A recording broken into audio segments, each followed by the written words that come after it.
Hola amigos, bienvenidos al ISHLT. La sociedad internacional con más de 4.000 miembros en más de 60 países. Con un enfoque multidisciplinar en el que todos sumamos para un mejor tratamiento de nuestros pacientes.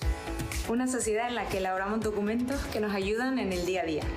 El ISHLT tiene las puertas abiertas y es un lugar de encuentro y crecimiento, sintiéndonos parte de algo grande. Un lugar donde podemos trabajar en red. Cuando hay un caso difícil, siempre hay alguien con quien buscar la solución. En esta sociedad tu opinión se escucha. Todos somos necesarios. Una sociedad sensible a las necesidades y particularidades de cada uno. Aquí podemos hacer realidad iniciativas bajo una estructura que nos da un gran soporte y un trabajo profesional de principio a fin. Con oportunidades de participación a tu medida y según tu disponibilidad, todo lo que aportas te vuelve multiplicado. Con un congreso anual en el que te sientes como en casa. Abre tu mente y déjate sorprender.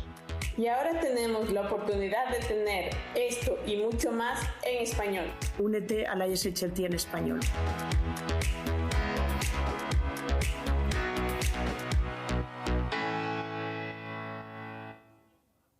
Hola.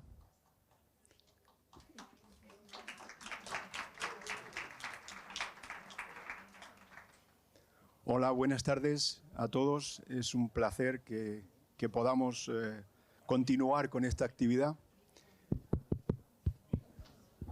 Hola, ¿ahora? ¿No? Hola, ahora sí. Gracias. Como les decía, me ha dicho Lola que diga que esto es una actividad avalada por la ISHLT en español y que sería interesante la participación de todos los que no estéis participando hasta el momento, y me incluyo, Lola.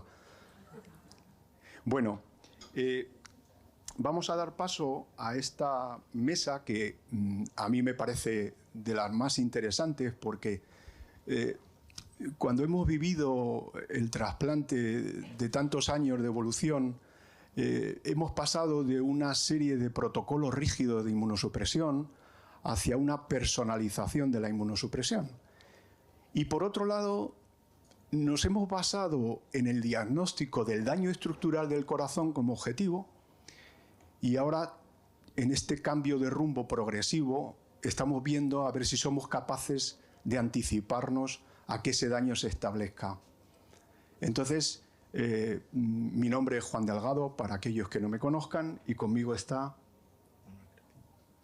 Manolo Crespín, del Hospital Reina Sofía de Córdoba. Bueno, pues vamos a comenzar con la primera ponencia. Para ello disponemos del doctor Luis Almenar, que nos va a hablar sobre un pilar fundamental en el seguimiento del trasplante, como es la inmunosupresión, pauta y monitorización. Luis, cuando quieras.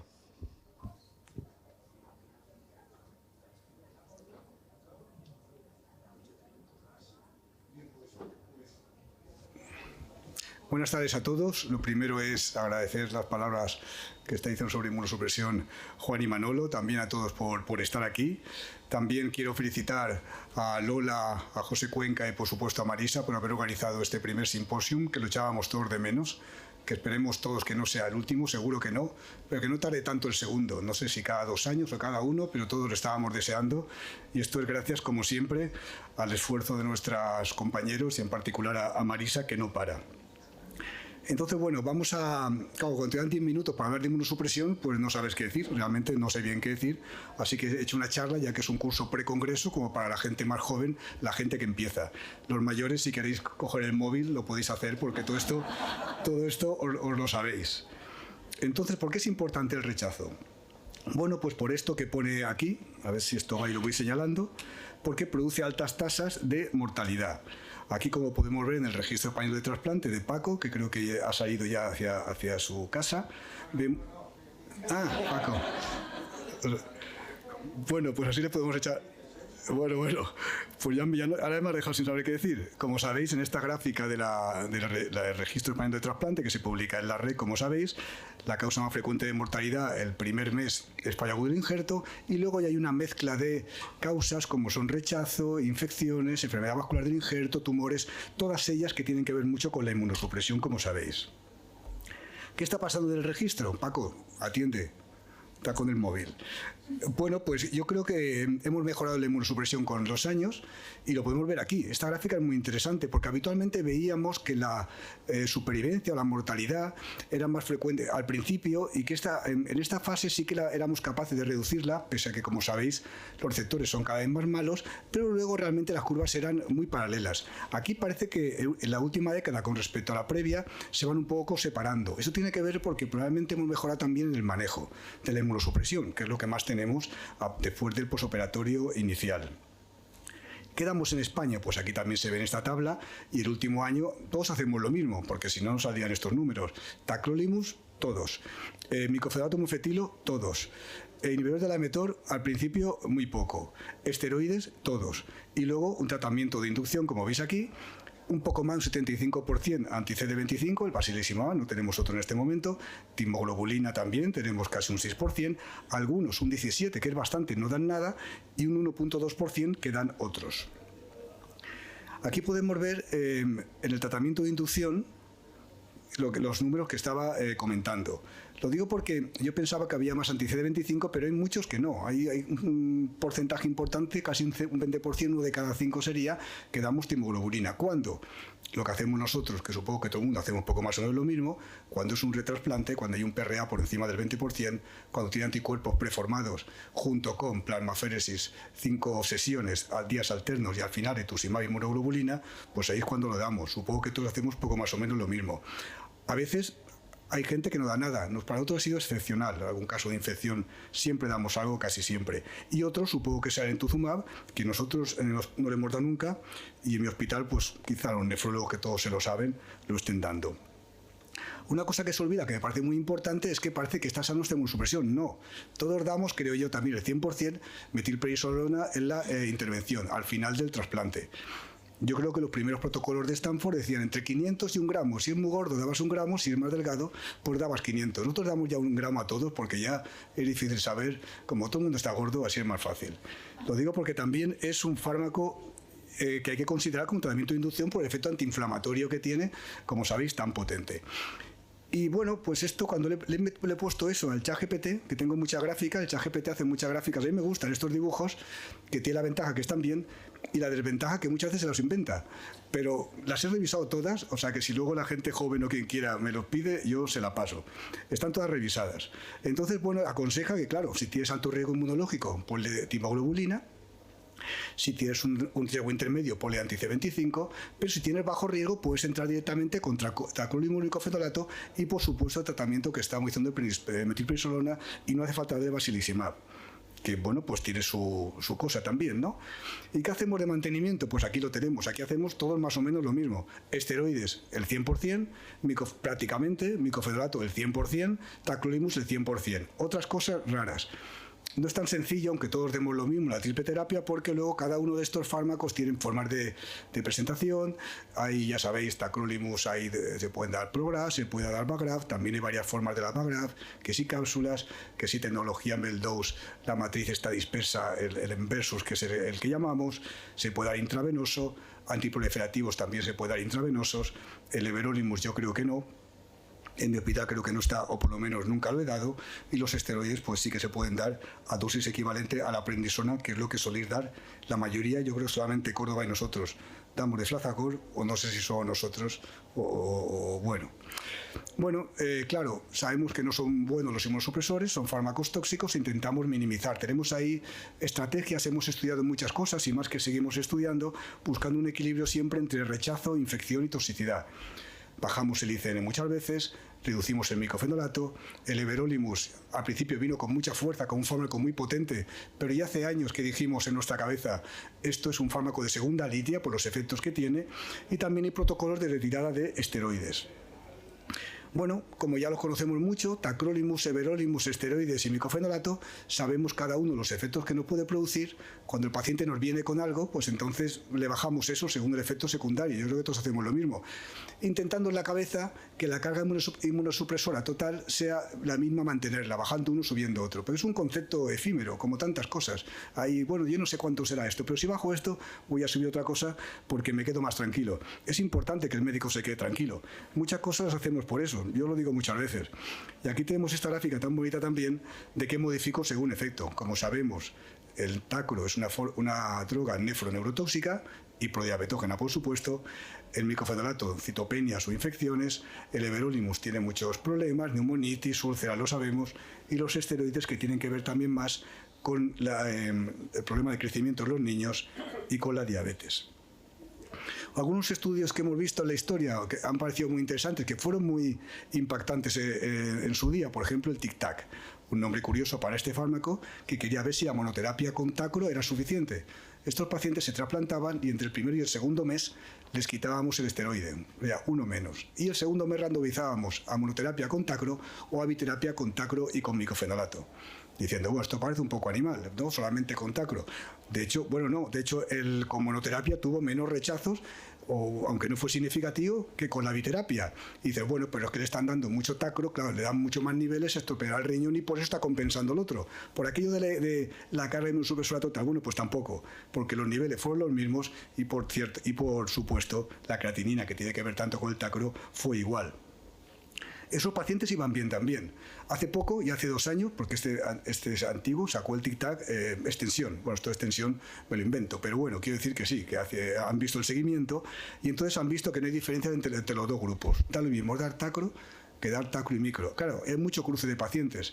El que le estaban dando tacro, como rechazaba, le ponía un micofenolato. Y el que le estaba poniendo tacro y micofenolato, como tuviera una infección, le quitaban el micofenolato, ¿no? Entonces hay mucho cruce de pacientes.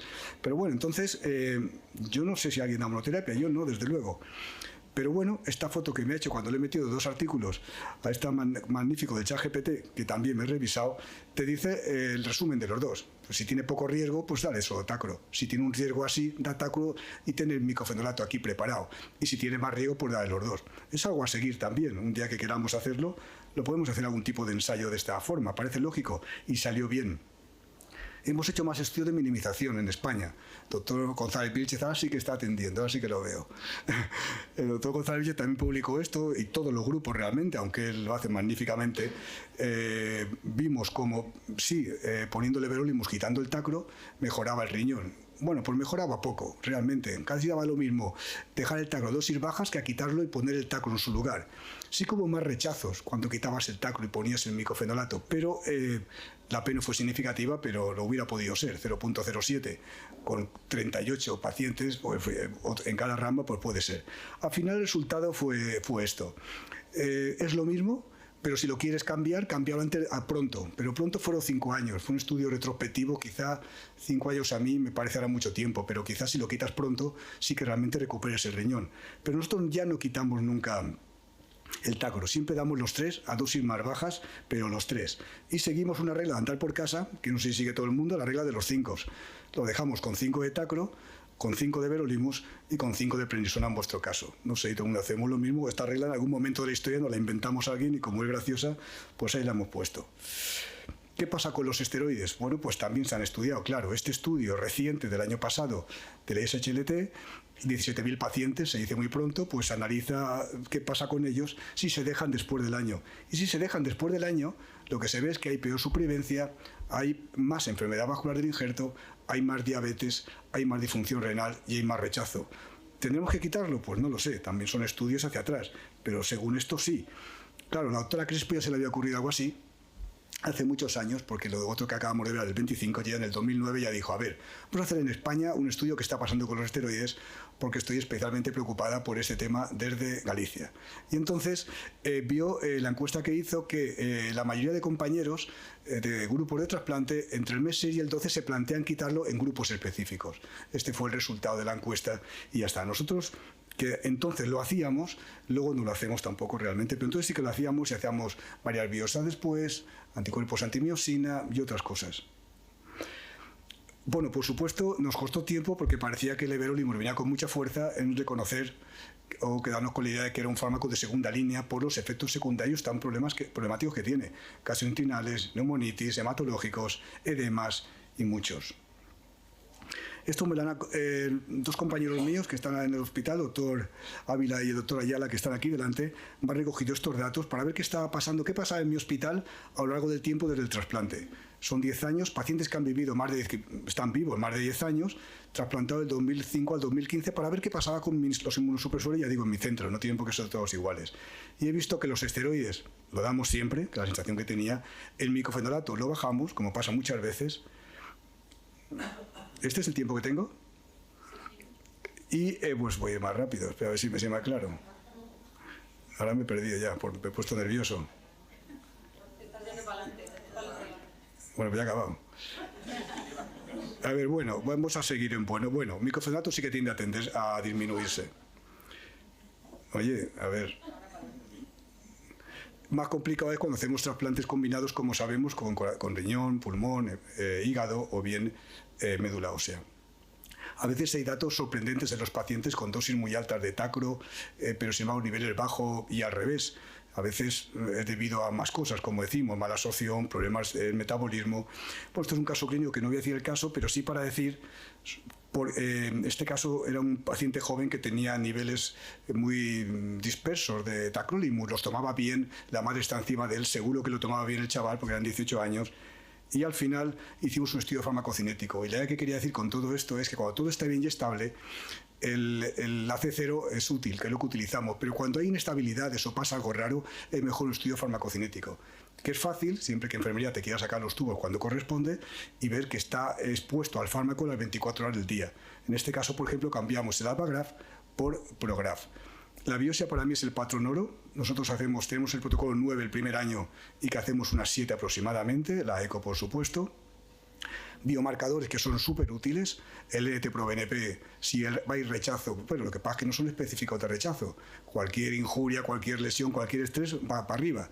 La troponina, 3/4 de lo mismo. La CKMB lo hemos quitado de lado. Pero bueno, lo que más viene ahora y que estamos con ello y que es súper interesante es el DNA Free, que hemos comentado y que hemos publicado con puerta de hierro, que no está claro dónde pones el de Intel, si lo bajas mucho hay mucho valor predictivo o negativo. Ahí comentan que por debajo de 0,1, Manolo, tú que estabas en el artículo, la probabilidad de acertar cuando dices que no rechazo es del 97%, o sea, altísima. La expresión génica, nunca la hemos hecho nosotros, sé que aquí se ha hecho en Galicia, quizá toda la hayáis hecho, también para descartar rechazo. El DSA, que es un marcador inmunológico, pero no de daño directo, y algo que me he encontrado por ahí, para preparándome la charla, el TTV, que es un virus que se llama torquetenovirus, que si hay mucha inmunosupresión está más alto y si no, más bajo. Ya falta muy poco para acabar. Sí que hace falta un cambio de paradigma, quizá, no inmunosupresión para no rechazo, sino modifico la inmunosupresión para modificar el sistema inmunológico, que se nos aparezca siempre el sistema inmunológico más que el rechazo no, y del paciente, y ver cada paciente cómo es, qué le tenemos que dar en particular, cómo lo vamos a seguir y qué decisiones vamos a tomar, que esto puede estar hasta preconfigurado previamente. El futuro es este, biomarcadores los que he dicho, no los voy a repetir, la inteligencia artificial para que nos diga, nos va a predecir, este paciente va a rechazar muchas veces el próximo año, atento a él, las biopsias que tienden a menos, yo no sé si es problema realmente de hemodinámica o de lo que sea, pero bueno, las biopsias parece que también dice aquí que tienden a menos y hace falta una inmunosupresión de precisión, viendo el riesgo inmunológico, como comentábamos, biomarcadores, comorbilidad, evolución clínica y ver la dosis adecuada, por tanto, de inmunosupresor que le tenemos que dar. Esta sí que es la última, mis conclusiones. Venir a Galicia me encanta, la Torre de Hércules, el puerto y gracias por todo. Ya está. Gracias, Luis. No, gracias, Luis. Vamos a dejar para el final las preguntas. No. Next talk will be by a good friend of the Spanish cardiology. It's my pleasure to introduce you Luciano Potena from Bologna in order to talk about antibodies, post-heart transplantations, diagnosis and treatment. Thank you. Thank you very much, and thank you for the invitation in this very nice city. I'm very happy to be here. And in the next few minutes, I will go through very briefly to what we need to do about diagnosis and treatment, and what we need to consider regarding antibodies after heart transplantation. Do this? Okay, so this is where we are starting from in this discussion, which are the HLA class 1 and class 2 molecules. And these are the molecules that are related to the major histocompatibility complex and are the molecules against which these antibodies will develop and often develop after transplantation. And the interesting thing in these molecules is that they have some specific geometric epitopes, geometric constructs of the peptides that makes them particularly polymorphic and particularly immunogenic. And this is something that is important in the way that the antibodies will form and will get to a specific harm.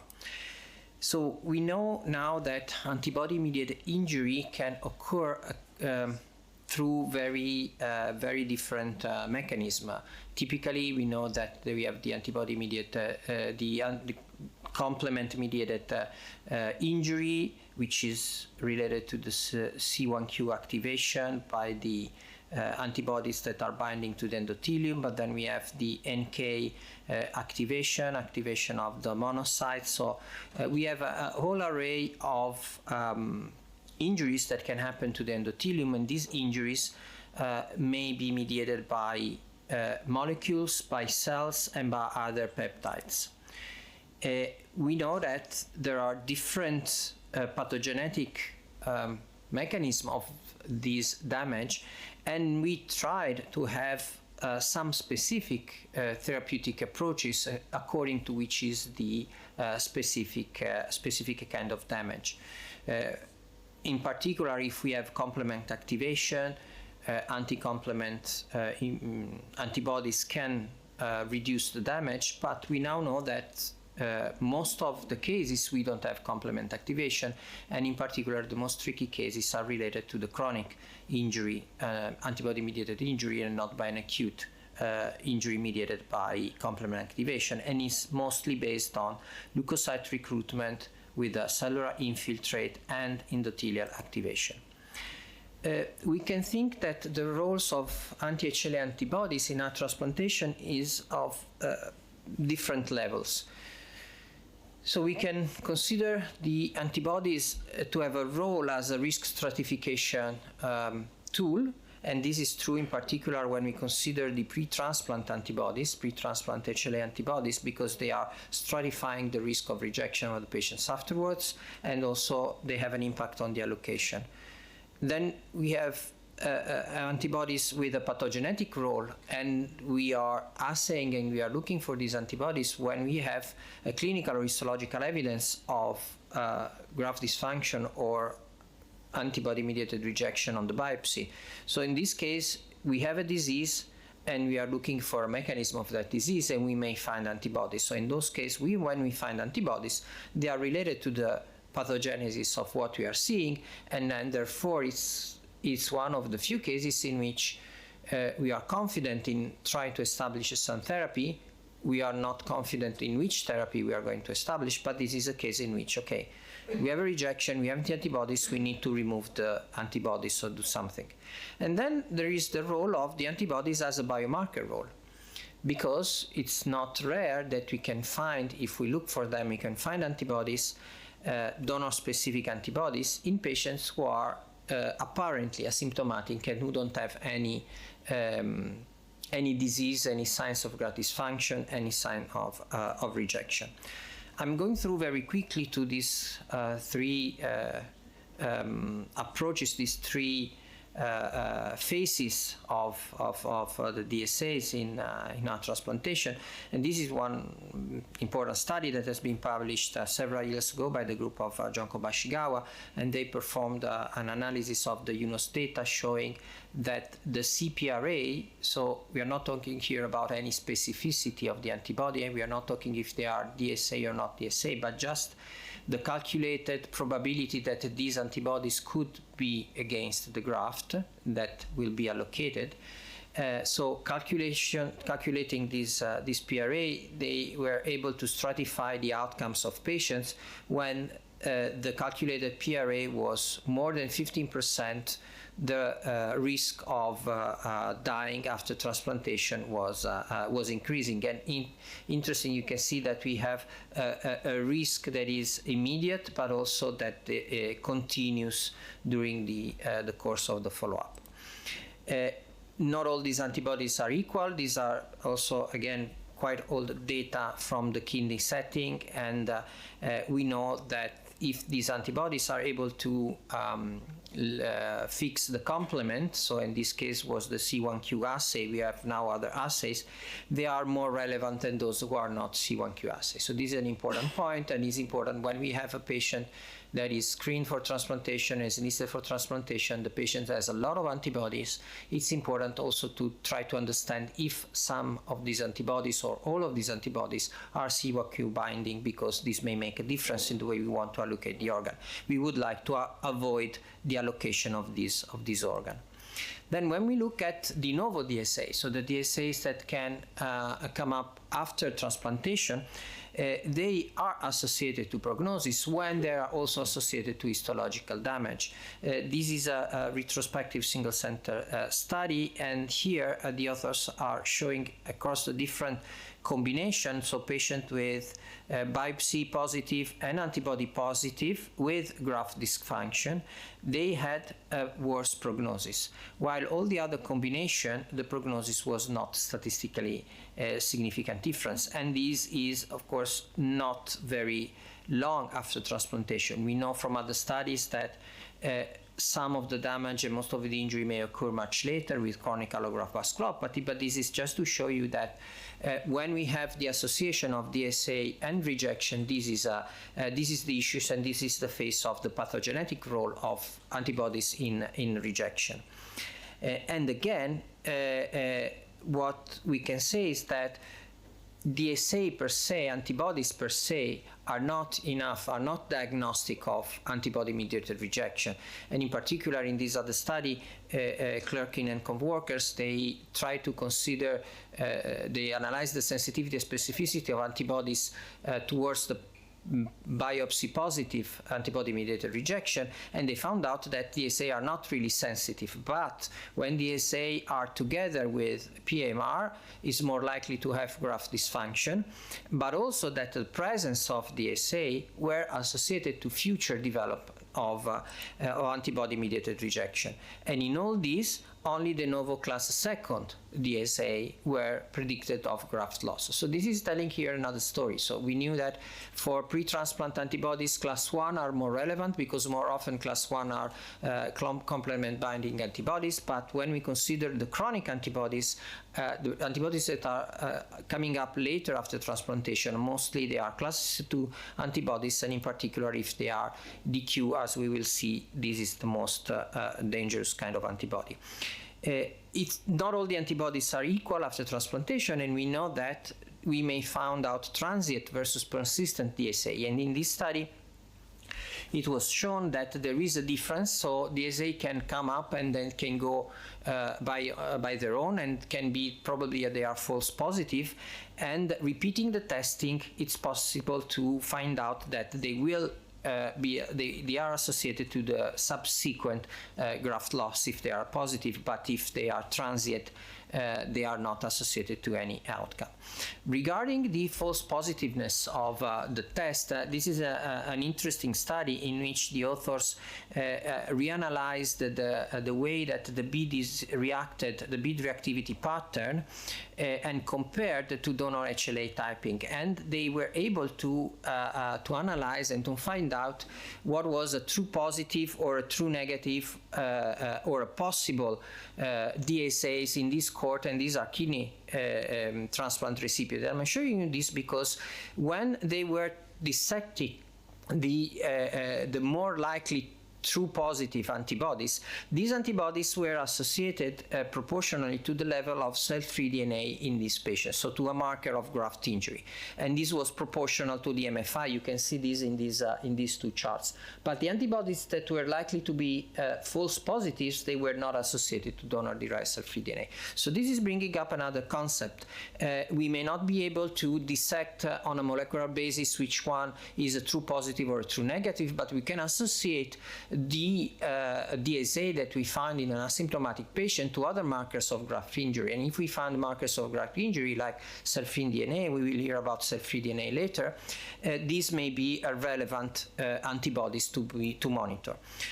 Very quickly, I want to bring up you kind of rather novel concept, and for us in heart is pretty novel, but for the kidney colleagues not that much, and this is the concept of the recognizable HLA epitopes. So the difference, the HLA mismatch, not all the HLA mismatch are equal, but we know that there are epitopes, so these molecules that I show you in the first slides, that may be more different from an HLA than the other. So the HLA mismatch that each patient can have with its graft can be different according, it's not just a matter of numbers of HLA difference that are different, that are not matched, but also the epitopes can be calculated. And this is an algorithm, and this algorithm is related to the likelihood that these patients will develop donor-specific antibodies. And in this study, this colleague shows that based on the number of PHA epitopes, the likelihood to develop a DQ antibody was higher, and the presence of a DQ antibody was associated to worse outcomes. So I'm going quick because time is finishing, and I wanted to highlight the concept that more and more now is raising the importance of the cell-mediated injury related to the antibodies, and the importance of the NK cells is highly relevant. And we know now that NK cells can do an endothelial and provoke an endothelial damage even without the presence of antibody. So I had clinical cases as well myself. I'm not going through these. I'm going through these only to show you that late after transplant we may have other imaging that can help us to dissect if an antibody is harmful or not. And this was a case in our hospital, a patient far from transplant who was very good, no problem, developed a DSA, and we found out on a CMR that he had LV hypertrophy and signs compatible with potential rejection, potential heart inflammation. And indeed we performed a biopsy and he had a 2R and PAMR2 rejection, and he was totally asymptomatic. And if we didn't look for the antibody, we would have diagnosed this rejection. Probably he would have come up with graft dysfunction later on. So my take-home messages here are that the anti-HLA antibodies after transplantation are major triggers for endothelial injury. And I think that now we should try to think not to antibody-mediated rejection, but we should try to think to vascular rejection, because we now know that there are many mediators of these injuries, not strictly related to the presence of antibodies, but antibody may trigger secondary means of injury. Not all donor-specific antibodies are equal, and not all of them have the same clinical impact. The DQ antibodies are worse, class 2 antibodies may be worse. And there is a clear difference between a DSA detected in the context of a proven PAMR or graft dysfunction and those detected in a symptomatic patient. And it is recommended to monitor these patients for de novo DSA and consider them as a red flag for future adverse outcome. I didn't talk about treatment because the time was the time. I wanted to focus more on the diagnosis, but also I'm just concluding saying that we have a lot of treatments, but we have no proof of which treatment is best from the other. So I felt that I was not able to provide anything really new about the treatments. So thank you. Thank you very much for your excellent presentation. We continue. The next speaker is Timea Testak. He's from Budapest, and he's talking about cfDNA, position statement, and protocols. The floor is yours. Thank you very much for the very kind invitation from the part of the organizing committee and also from the part of Marisa. Yeah, and I'm going to talk about the non-invasive rejection surveillance approaches, especially donor-derived cell-free DNA. And actually, we are living in a very exciting period in which the use of donor-derived cell-free DNA is becoming increasingly widespread, also in Spain, where, as far as I remember, Marisa and her group in Coruña were the first one to introduce it in the routine clinical practice. And I remember that back in 2022 we also had feasibility study on this topic. So here is my disclosure. And there is a growing body of international guidelines and consensus documents that support the use of donor-derived cell-free DNA. The International Society for Heart and Lung Transplantation, the American Society of Transplant Surgeons, and also the European Society for Organ Transplantation recommend the use of donor-derived cell-free DNA to rule out subclinical heart transplant rejection, given its high negative predictive value. But unfortunately, these recommendations are supported by weak evidences because a prospective randomized trial proving the benefit of this surveillance method is still lacking. So centralized donor-derived cell-free DNA testing services are heavily utilized in the United States, either in the form of standalone donor-derived cell-free DNA assays or a combination of gene expression profiling and donor-derived cell-free DNA. Until recently, donor-derived cell-free DNA testing was available through such centralized testing services. Of course, decentralized donor-derived cell-free DNA testing kit offers the convenience of on-site laboratory testing and allowing a broader access and adoption of the testing method. The decentralized donor-derived cell-free DNA testing kits are either next-generation sequencing or digital PCR-based assays, and some of which are still under clinical research. In a study performed by the Paris Transplant Group among kidney transplant recipients in 3 European centers, a CE-IVD-marked decentralized donor-derived cell-free DNA testing kit was evaluated against a heavily utilized centralized donor-derived cell-free DNA testing service. It proved a strong positive correlation with the centralized donor-derived cell-free DNA testing service broadly utilized in the United States.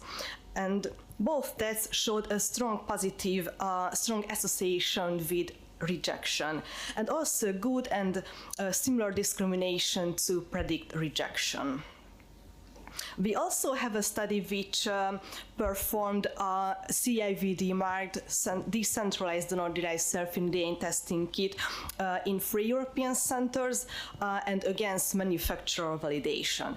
The overall observed versus expected donor-derived cell-free DNA values demonstrated a strong positive correlation and high repeatability and reproducibility within and between sites. So now I'm going to talk about our clinical experience. We introduced donor-derived cell-free DNA assay-based routine heart transplant rejection surveillance into our routine clinical practice in October 2022. Patients without heart transplant rejection requiring the intensification of immunosuppressive therapy were transitioned from our endomyocardial biopsy-based surveillance protocol to monthly donor-derived cell-free DNA-led rejection surveillance. The samples were analyzed by a commercially available CIVD-marked donor-derived cell-free DNA assay. The implementation of our donor-derived cell-free DNA testing platform required the consumables and equipment listed here in this table. The table on the right side summarizes our interpretation of donor-derived cell-free DNA values. Injury cutoff was defined by a donor-derived cell-free DNA level of 0.25%, while severe injury threshold was at 0.35%. In case of donor-derived cell-free DNA levels exceeding 0.35%, a for-cause endomyocardial biopsy was performed. A total of 750 donor-derived cell-free DNA samples from 109 patients were analyzed across 43 runs.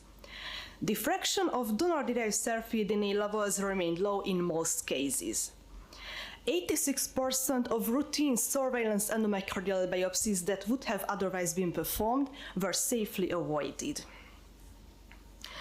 We performed 55 for-cause endomyocardial biopsies based on donor-derived cell-free DNA levels suggesting injury.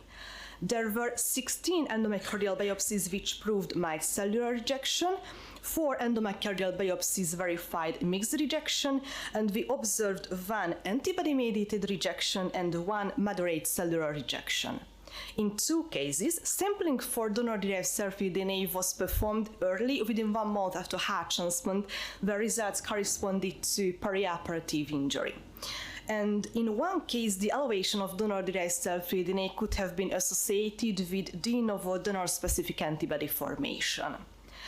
In 20 cases, we could not identify a specific cause of the donor-derived cell-free DNA elevation.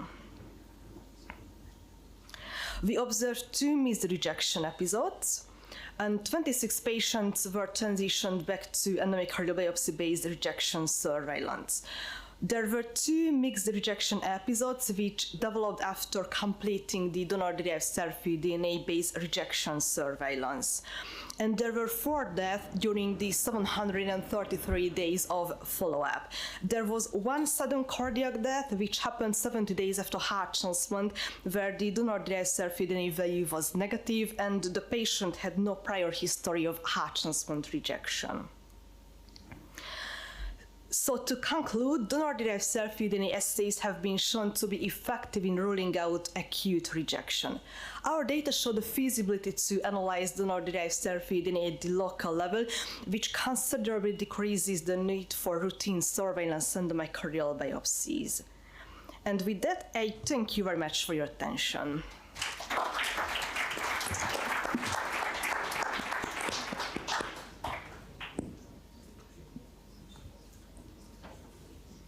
Bueno, muchísimas gracias, doctora. La próxima ya tenemos aquí a Guillem Coutans. ¿Estás preparado, Guillem? Yes, can you hear me? Yes, perfectly. Clear. Excellent. I am going to thanks a lot. Thanks a lot for the organizing committee and particularly Marisa for the kind invitation. I would like to apologize for 2 things. The first one is my Spanish is just so poor that I won't try even 1 word, so sorry for this.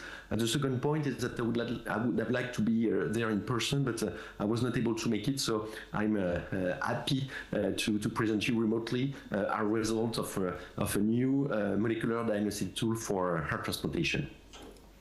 So I think that one of the most interesting moves currently in the field of heart transplantation is to refine the yield of endomyocardial biopsy. Timmy just presented us that the assessment of pre-test probability of rejection is particularly important and that we can reduce dramatically the number of protocol endomyocardial biopsy. We have new data suggesting that biopsies can predict outcomes beyond rejection, and we see that 1 year post-transplant EMB is associated with long-term CAV. And what we are going to focus on today is on the refinement of the diagnosis of rejection with new tools. And I think that there are 3 complementary approaches. The first one, I think it is real emergency, is to optimize or at least to update our working formulation for the diagnosis of rejection, but we are not going to speak about this today. Digital pathology with the computational analysis of EMB has made tremendous progress and with very interesting results. And we are going to discuss about molecular biology to refine the diagnosis of rejection. Before presenting you our results, I just would like to present the research team I work in. I work at the Paris Institute for Transplantation and Organ Regeneration, which is a research team led by Alex Lupi. He's a kidney transplant specialist from Necker in Paris. And one of the big assets of our approach is to combine both data and the analysis of big data with precision diagnostics, and we're going to focus today on the molecular microscope. So I think that we are all aware of the MMDX tool, which is the molecular microscope from Phil Iran. But what we wanted was to develop a potential alternative to this, because what we wanted to develop was a companion tool to the diagnosis of rejection and not to replace completely pathologists. We wanted to develop a tool suitable for FFPE biopsies because that's what we have in clinical practice. We wanted to use a targeted molecular signature because we do not need thousands of genes to develop classifiers and to develop archetypes. And we wanted a tool dedicated to our transplantation. Here we will see that we have developed and validated the model exclusively on endometrial biopsy. So how did we do this? We performed a large international multi-center study, including more than 800 biopsies from France, the US, and Italy. We gathered a lot of data to refine, to be very precise concerning the diagnosis, and then we made our molecular analysis with a nanostring technology using the BIOT panel, which is a consensual panel of 770 genes validated by the Banff Consensus Conference back in 2019, I think, something like that.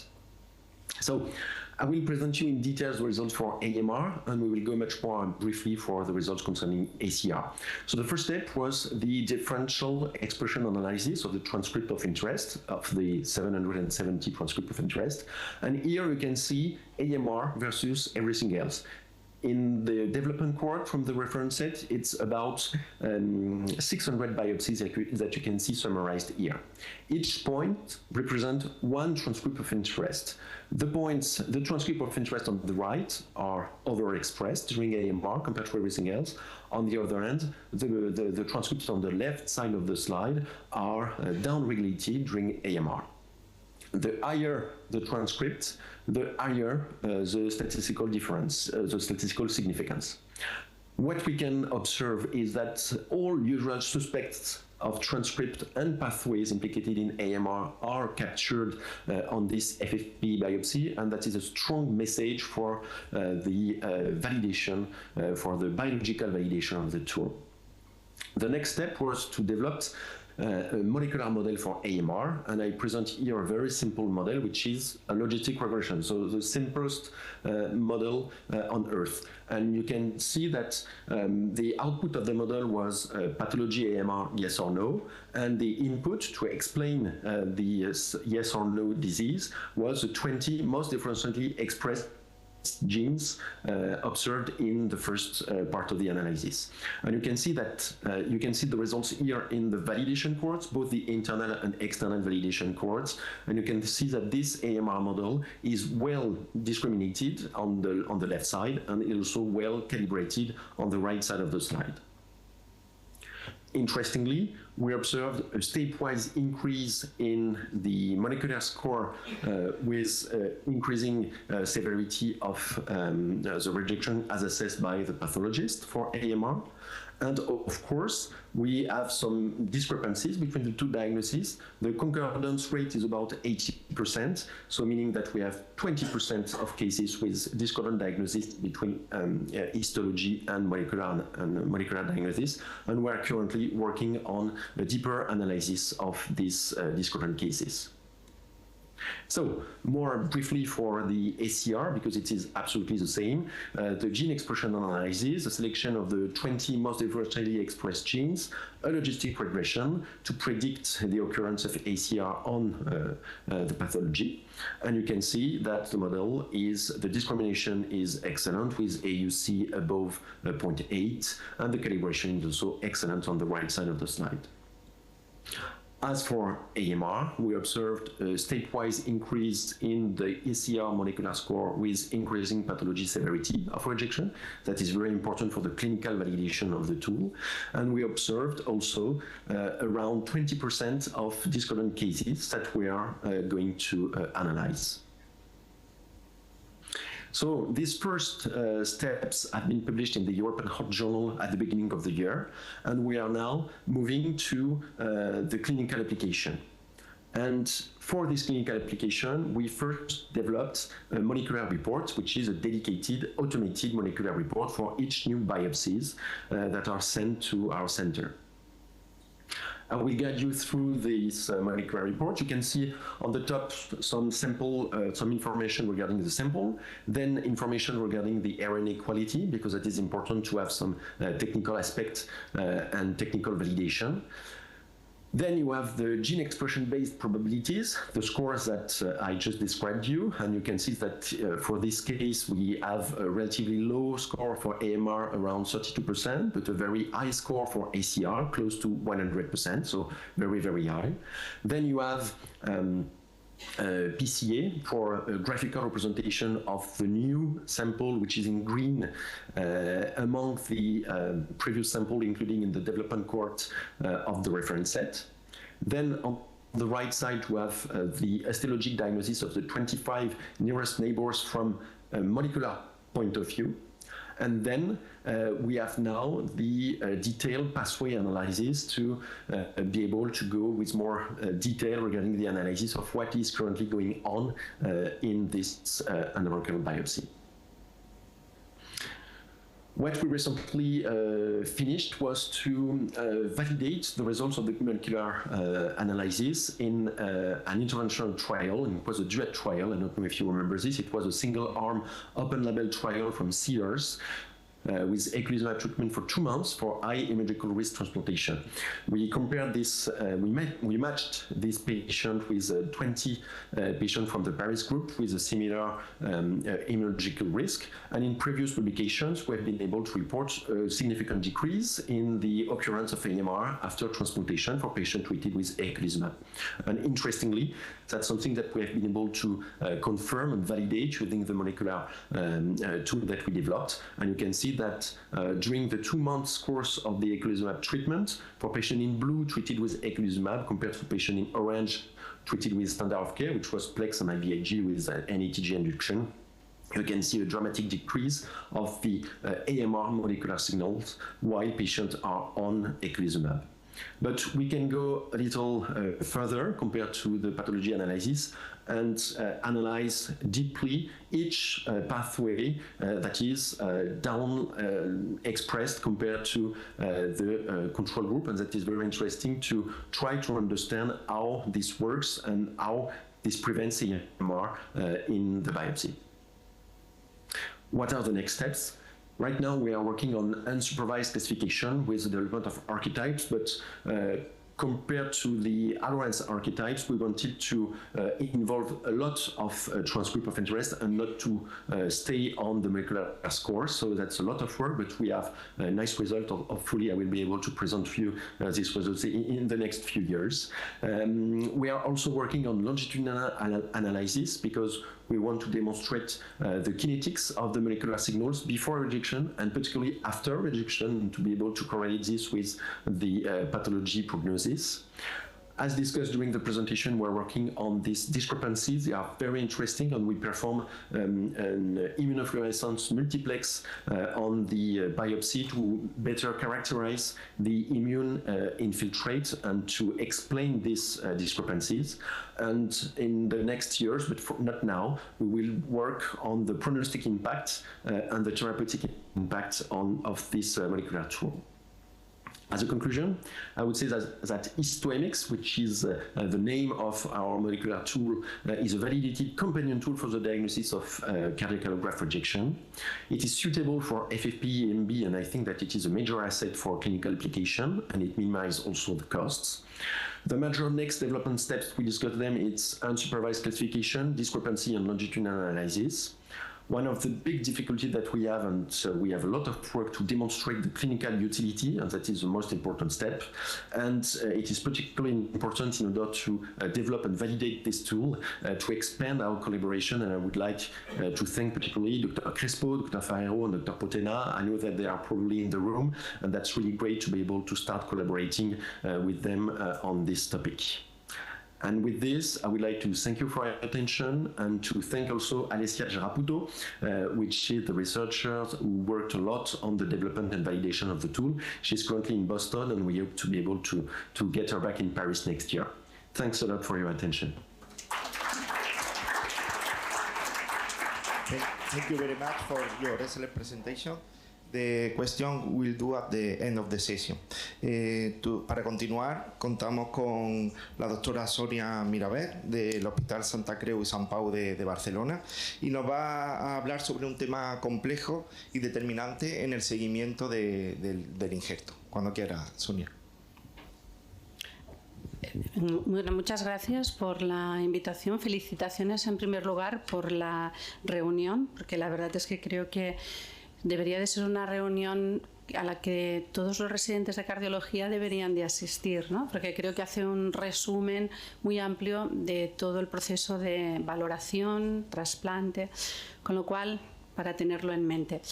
Y luego, nada, simplemente comentar que el título de mi presentación es tan conciso y breve como el tiempo, pero el contenido es más extenso, con lo cual probablemente pues, voy a hacer una visión un poco superficial de lo que es la enfermedad vascular del injerto, pues, incidiendo en estos aspectos que puedan ser más relevantes. Bueno, en primer lugar, como sabéis, la enfermedad vascular del injerto pues es este proceso de afectación de la pared de todos los vasos del injerto que hemos implantado, no solamente epicárdicos, sino también pues, intramiocárdicos, microvasculatura, que acaba conduciendo a una obliteración progresiva de la luz de los vasos, con una composición diferente y una distribución a lo largo del árbol coronario diferente de la arteriosclerosis, ya que aquí fundamentalmente lo que vamos a ver pues es esta proliferación de células musculares lisas, fibroblastos, macrófagos, que van a ser los responsables de la obliteración del vaso. Como sabéis, la incidencia está en torno al 10% al año, 50% a los 10 años y continúa siendo una de las principales causas de mortalidad a partir del primer año tras el trasplante, como lo vemos tanto en el registro internacional como en los datos del registro nacional, en donde representa aproximadamente el 25% de las causas de mortalidad a partir del año. En cuanto a los mecanismos fisiopatológicos que subyacen en la enfermedad vascular del injerto, pues probablemente algunos todavía sean desconocidos, ¿no? Pero fundamentalmente hoy en día se establece que la base de la enfermedad del injerto es inflamatoria e inmunológica. Es cierto que tenemos, por un lado, factores que pueden venir del propio donante, tanto los factores de riesgo cardiovascular que pueda tener el donante como la propia enfermedad coronaria transmitida por el donante. Conocéis todos los resultados del estudio que publicó David Couto, ¿no? En el que teníamos aproximadamente un 17% de enfermedad coronaria transmitida por el donante, pero después ya hay muchísimos otros factores que van a condicionar pues, activación de citoquinas, expresión de moléculas del complejo mayor de histocompatibilidad, lo que va a llevarnos a la inflamación vascular y a la disfunción endotelial, que llevará posteriormente pues, al depósito de células musculares lisas, fibroblastos, macrófagos, con esta obliteración progresiva de la luz. De hecho, ya empezamos en el momento de la muerte del donante, la propia muerte encefálica y determinados tipos de muerte encefálica ya pueden condicionar esta inflamación vascular. El daño que ha comentado antes, ¿no?, el doctor Zuckerman durante la reperfusión, incluso también pues, el daño durante la preservación, van a ser responsables de esta expresión del complejo mayor de histocompatibilidad a nivel de los vasos y de la activación de todo el sistema inmunológico. Y evidentemente, pues una vez que se ha llevado a cabo el trasplante, toda la activación del sistema inmunológico, tanto los linfocitos T como los linfocitos B, como infecciones que también van a ser responsables de la liberación de citoquinas, de la activación del sistema inmunológico, pues van a conducir a esta obliteración progresiva de la luz vascular. También debemos de tener en cuenta que los factores de riesgo cardiovascular que el propio receptor de órgano va a ir desarrollando o ya tiene, también pueden ir contribuyendo a la progresión de la enfermedad vascular del injerto. ¿Cómo vamos a diagnosticarlo? Pues como el corazón trasplantado es denervado, no es difícil predecir el desarrollo de la enfermedad vascular del injerto, por lo tanto es necesario hacer una búsqueda activa o una monitorización de su desarrollo. Las manifestaciones clínicas pueden ser muy variadas, desde ser totalmente silente hasta expresarse con una fisiología restrictiva, disfunción del órgano, muerte súbita o aparición de arritmias.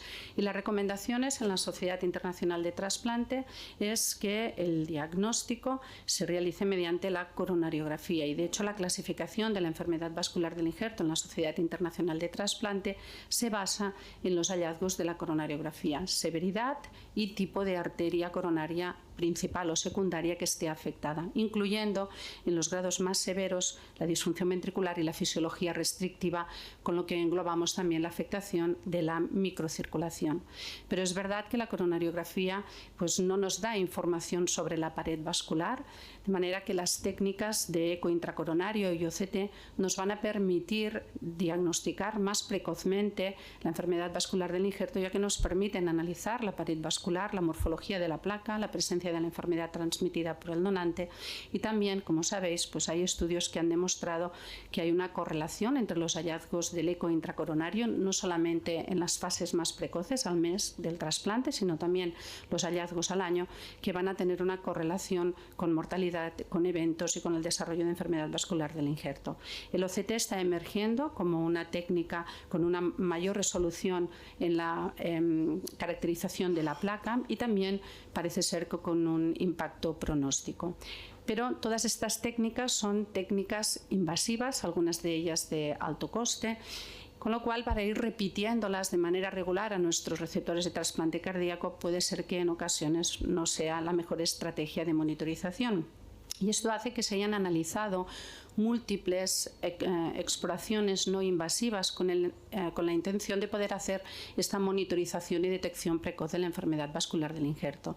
Entre ellas tenemos el TAC coronario, que tiene una sensibilidad, especificidad y valor predictivo negativo muy elevado y que no solamente nos permite estudiar la presencia o no de obstrucción coronaria, sino que también nos permite hacer un análisis cuantitativo de la placa, también nos permite estudiar la microcirculación y incluso algunos otros datos interesantes, como podría ser el calcio coronario o incluso también la grasa epicárdica, podrían ser interesantes al analizar estos estudios.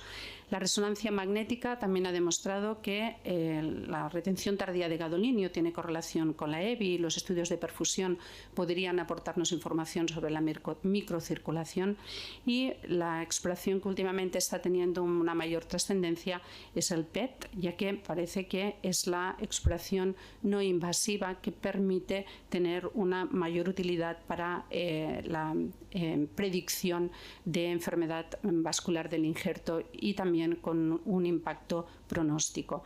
Estas exploraciones, el TAC coronario y la resonancia, tienen el inconveniente de que en la insuficiencia renal los contrastes que se utilizan pues, pueden ser no útiles.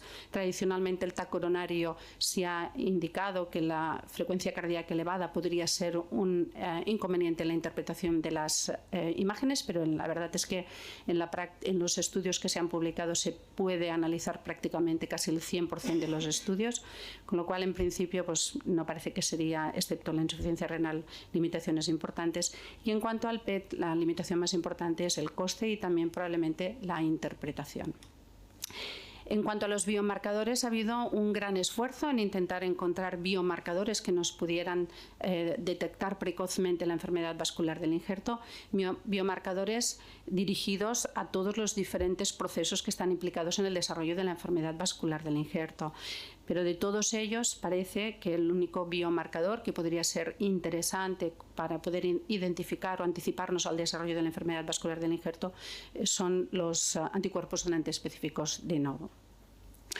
De manera que la recomendación de las guías de práctica clínica internacionales del 2023 lo que recomiendan es la coronariografía, que se repita de manera anual o bianual con un eco intracoronario o OCT a los 4 o 6 semanas y al año, fundamentalmente para detectar precozmente la enfermedad vascular del injerto y con intención pronóstica. Y las exploraciones no invasivas fundamentalmente recomiendan el TAC coronario y el PET con una clase de recomendación 2A, que no está mal, mientras que degradan a 2B pues la resonancia o el eco con dobutamina o los estudios de perfusión miocárdica. En cuanto al tratamiento, pues bueno, tratamiento debería de abordar todos los diferentes aspectos que están implicados en el desarrollo de la enfermedad vascular del injerto, aunque específicamente más los aspectos inmunológicos, que son los que hemos visto que tienen un papel más importante. Y probablemente esto es lo que hace que sea difícil controlar mejor la enfermedad vascular del injerto. En primer lugar, pues las estatinas, sabéis que es una recomendación 1A desde hace muchos años porque tienen un efecto pleiotrópico, antiinflamatorio y han demostrado este beneficio en la reducción de la enfermedad vascular del injerto y de la mortalidad, con lo cual pues, deben de formar parte del tratamiento de todos los pacientes trasplantados de corazón. Y han habido estos 2 estudios con evolocumab y con alirocumab en los que se ha evaluado el efecto de los IPCKS9 en la prevención del desarrollo de enfermedad vascular del injerto y en los que, a pesar de conseguir un buen control del perfil lipídico, no se ha demostrado beneficio en evitar la progresión de la enfermedad vascular del injerto.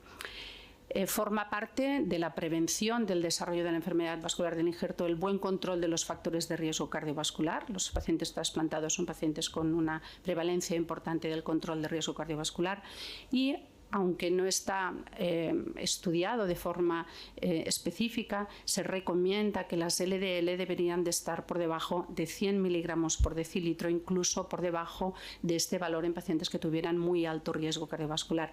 Y aquí sí que se podrían utilizar los IPCKS9 con la intención de alcanzar estos objetivos del LDL, pero no con la intención de disminuir la progresión de la enfermedad vascular del injerto, por lo menos con los datos que tenemos hasta ahora.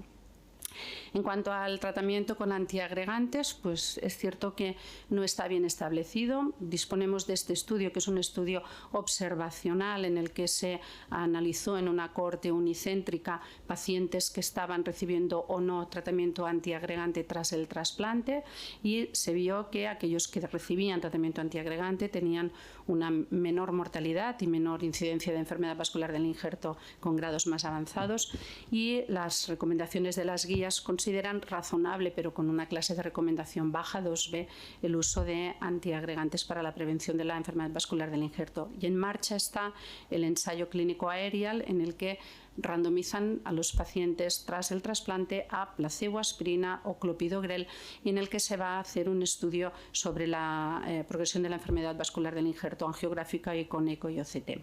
En cuanto al tratamiento inmunosupresor, pues de todos los tratamientos inmunosupresores, los inhibidores de la señal de proliferación, los mTOR, por su papel inhibidor de la proliferación de fibroblastos, sí que han mostrado un beneficio en evitar el desarrollo de enfermedad vascular del injerto precoz, en la reducción de la hiperplasia intimal, diferentes estudios con o sí anticalcineurínicos, alto riesgo sin anticalcineurínicos de rechazo, por lo cual la recomendación es de valorar el inicio no antes de 6 meses, siempre asociados con anticalcineurínicos, para disminuir el desarrollo de enfermedad vascular del injerto, aunque no se ha demostrado que tengan un impacto en eventos. En cuanto a la revascularización, a pesar de que sabemos que la enfermedad vascular del injerto es una enfermedad difusa, sí que puede ser que la revascularización de lesiones focales pueda tener un impacto en la supervivencia, evitando algún evento fatal, no disminuyendo la progresión de la enfermedad vascular del injerto. Y este es un estudio también retrospectivo en el que se analizó la evolución de los pacientes que tenían enfermedad vascular del injerto que era tributaria o no de revascularización percutánea, como veis, con menor mortalidad en aquellos que podían revascularizarse.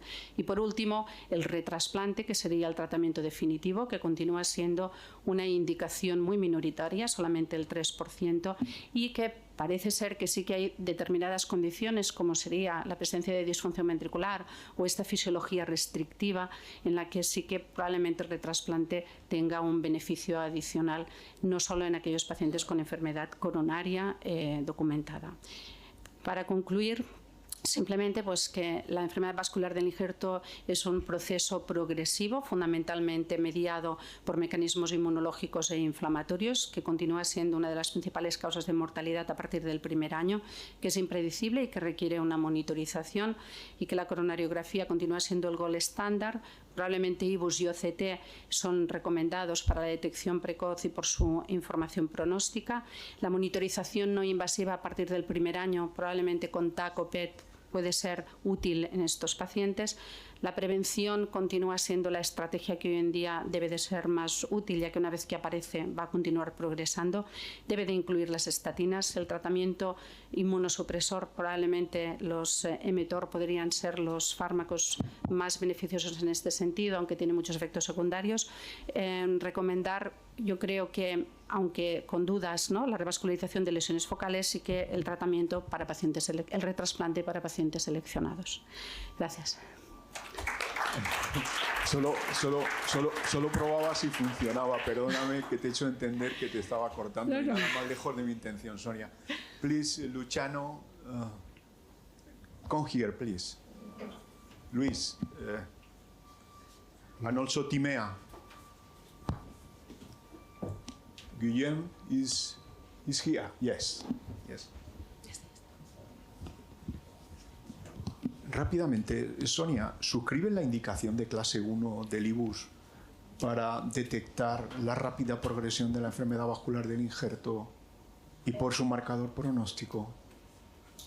Pues, claro, la verdad es que cuando uno se plantea el hacer exploraciones complementarias es para posteriormente hacer una actuación terapéutica, ¿no?, a continuación de las exploraciones complementarias. Yo creo que el detectar precozmente la enfermedad vascular del injerto a veces sí que nos lleva a quizás ser más agresivos con el cambio de inmunosupresión, a introducir más precozmente everolimus, quizá a controlar más agresivamente los factores de riesgo cardiovascular y a monitorizar más cercanamente a aquel paciente que si no tiene crecimiento intimal al año, ¿no? Es una reflexión que he ido haciendo porque en mi centro no hacemos IBUS por una cuestión económica, pero me parece que probablemente no tenemos todavía estrategias terapéuticas para cambiar mucho la evolución, pero sí que el hecho de ver que una enfermedad aparece precozmente nos podría llevar a modificar algo nuestra actuación en el paciente y quizá esto sí que podría justificar el hacer un IBUS. Thank you. Some question, Lola? So, thank you very much for your talk. Actually, my question is for Guillaume. I don't know how to, I understand that you're trying to look for different types of gene expression and try to match that with rejection. But when I think about rejection, it's like I know if I have rejection if I take a look at the biopsy. So I wonder if we are changing how we know that a patient is having a rejection, but the biopsy is not the gold standard. How can you, try to go on with this development of new tools when you don't really see anything in the biopsy? Because, so I don't know how to think about, all the development of these tools. Yes, thanks for your question. And if I summarize it, is that we are basing our molecular tool on an imperfect gold standard that is pathology.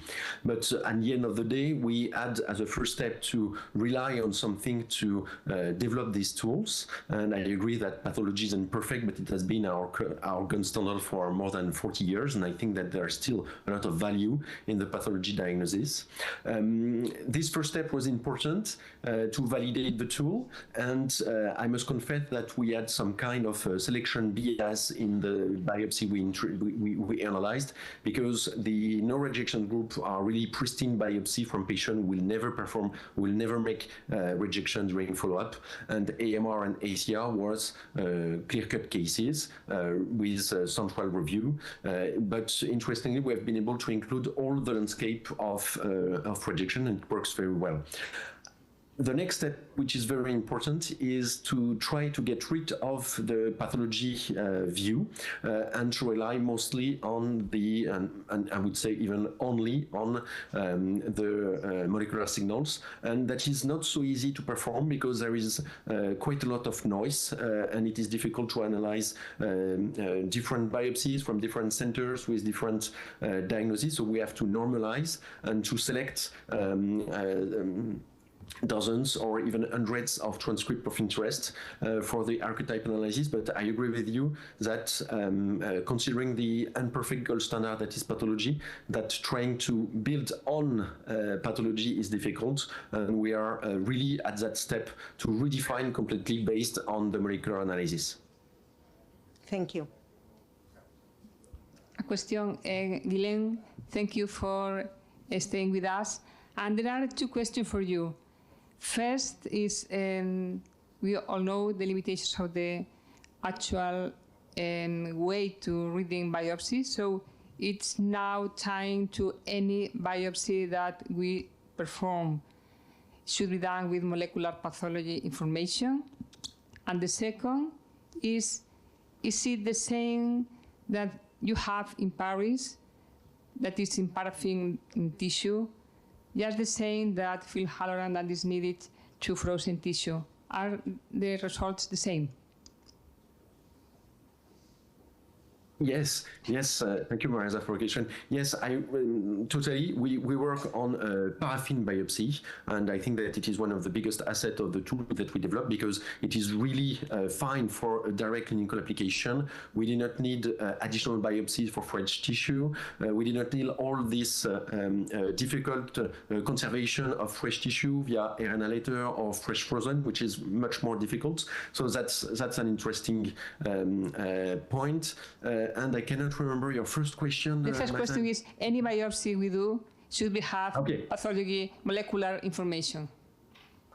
Great. For now, to be completely honest, we are not able to run all the biopsies, because we still perform quite a lot of biopsies in our transplantation compared to the other fields. And I would not see a way in which even biopsy in Paris would be, all biopsy performed in Paris would be run on the molecular tool. So I think that we are not ready to do this. And I'm not sure that it is mandatory, because we have very clear cases with ACR0, PMR0, the patient is fine, no DSA and so on, it's a protocol biopsy, okay, that's fine. So I do not think that we need a lot of more information regarding this. But I think that where the molecular diagnosis is very important is either for discrepant cases where you have, this kind of biopsy negative rejection. I think that there is a real place for this. And I think also that for low-grade rejection or for subclinical rejection, having more data regarding the in-graft analysis of transcript would be very relevant to analyze the degree of activation of rejection. And I think that in France, I don't know what about Spain, but in France we tend to overtreat low-grade subclinical rejection. And I think that there is a real way using this tool to minimize the increased immunosuppression for these low-risk rejection cases that in most of cases do not need additional treatments. So not for everybody, but for a significant proportion, discordant cases and low-grade, I think that it would be very interesting, and also for recurrent or difficult to treat rejection eventually to analyze the pathways. Thank you and congratulations for your talk and your project. Marta, short question. Sí, very quick too. Too quick question. For Timea, I was wondering, we started cell-free DNA monitoring 2 years ago in 2024, and one of our main things was to decide which threshold we were going to use with AlloSeq. It's supposed to be the same as AlloSure, so it should be around 0.20. I was surprised to see that your threshold is 0.35, so I was kind of, why did you choose that? We have had a 25% positivity, of which only 2 biopsies were actually rejections. So we were thinking about increasing the threshold, which is very in line with what you showed. And then a little one for Luciano and you. How do you integrate cell-free DNA and DSAs? Do you monitor them together and make decisions with the two, or just one or the other? Thank you very much for your question. So actually, in the AlloSeq manual, it was written 0.35%. So that was the reason why we chose that cutoff when we introduced in 2022. And actually, we observed that the AlloSeq values are somewhat more elevated than the results from the or either the Cardiacs or the Natera trial. So basically we did not observe any misrejection which were between 0.25 and 0.35. Those two were 0.18 and 0.17. So we have the feeling that the AlloSeq results are elevated, and with these cutoff values we can confidently rule out rejection and not to perform a routine endomyocardial biopsy. Yeah, for the antibody, you know what we are doing, and we have a project on this. We are screening patients for antibodies, which is also easier and cheaper. And then we are performing cell-free DNA for those with a positive antibody. So the concept is that cell-free DNA is a bit more tricky and more expensive, and then if we have an asymptomatic patient, knowing that there is an injury can make a difference. So I have a question for Guillaume. Thank you very much for your very nice presentation. I would like to ask you, what is your approach to discordant results? So I mean, when you have the positive nano results, but the negative DSA, NT-proBNP, traditional EMB, cell-free DNA, and vice versa, when you have the negative nanostring, but the other results are positive. So how do you approach these situations? Thank you, Jimmy, for your tricky question. To be completely honest, for now, it's mostly for research purpose, even if we want to introduce this in clinical practice. And the way we use it now, and there are some cases, some urgent cases, but they are limited. And usually we perform a monthly meeting with the pathologist and the research lab to analyze all together the results of this and the ways we can improve the tool and how we can introduce this in the clinical practice. So for now, I have not, we have not introduced it in the routine for almost every biopsies, because there is cost and there is time to do it. So I do not have a strong experience to answer your question. We're still at the beginning of the clinical application. But if everything is positive and histoMX is negative, I will treat rejection, because I think it is just an add-on diagnostic tool, and it's not made to replace everything else. So everything is going the same way and histoMX is low, I will keep on treating the rejection for sure. Luciano, one question.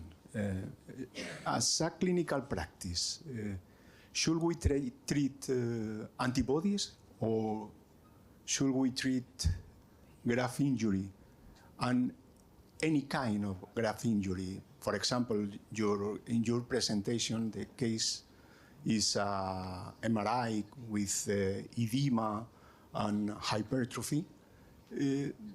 Are we prepared to treat any evidence of graft injury without a positive biopsy? Yeah, that is a good question. I think that the main problem is that we don't have, or we have a very little treatment tools that have any evidence. So this, I think, at least in my center, for us, this makes me very inconfident in balancing the harm and the benefit for what we are doing. I don't think that we are prepared to treat without a biopsy, although if we have graft dysfunction with a negative biopsy, we know that we treat. In general, if we have, for example, a patient with a myocarditis and a positive CMR and graft dysfunction, we may give steroids. The guidelines are telling us that we can consider to give steroids to a myocarditis with left ventricular dysfunction and with a positive CMR, so we are treating without a biopsy. So I think that so I would not treat a patient just because has positive antibodies, because we don't have anything else. If we have a biomarker for graft injury, it can be probably can trigger an additional exam, can be CMR, can be a biopsy. The biopsy, in my opinion, can give hints about what kind of rejection and what kind of injury is beyond. In the case we had, the patient had a mixed rejection. So we gave him also steroids and we did plasmapheresis and rituximab, okay? So without the biopsies, we would have not been able to treat comprehensively. Gracias. Luis, hablabas del futuro y hablabas del cambio de paradigma. ¿Tú no crees que ya estamos haciendo una inmunosupresión personalizada en base a riesgo inmunológico, edad, antecedentes de neoplasias? ¿Estamos personalizando la inmunosupresión o no? Yo sinceramente creo que poco. Es verdad que hace mucho tiempo que estamos hablando de esto, pero poco. Realmente no tenemos guías en pacientes mayores, cómo tenemos que hacer la reducción, a qué niveles tenemos que llegar, en personas especialmente frágiles. Lo veo muchas veces también después de los trasplantes. A veces cogemos infecciones por aspergillus, por cosas, gente muy deprimida, incluso el entorno, si hay obras en el hospital. Yo creo que realmente lo tenemos en la cabeza, pero no tenemos en este momento guías. Deberíamos sentar para hacer proyectos futuros de personalizar de verdad la inmunosupresión, que hablamos mucho, pero aún no ha llegado. Muy bien, pues muchas gracias a todos. Thank you very much for coming. And vamos a la próxima mesa.